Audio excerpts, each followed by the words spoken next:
अब एउटा गलत मान्छेले अर्कोको गल्ती देखिरहेको छ, बाउको गल्ती ल्या, आमाको गल्ती ल्या, छोराको गल्ती ल्या, छोरीको गल्ती ल्या। What's this? तपाईले गर्नु भएन कहिले? तपाईको कमजोरी छैन, तपाईको पाप छैन।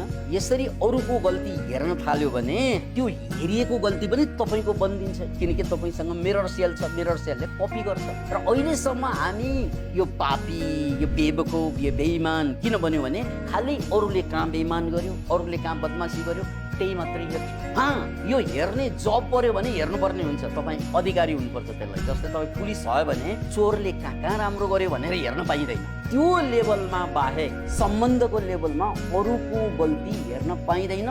यदि हेर्ने नै हो भने त्यसलाई सुधार गर्न सक्ने ताकत तपाईँले राख्नु।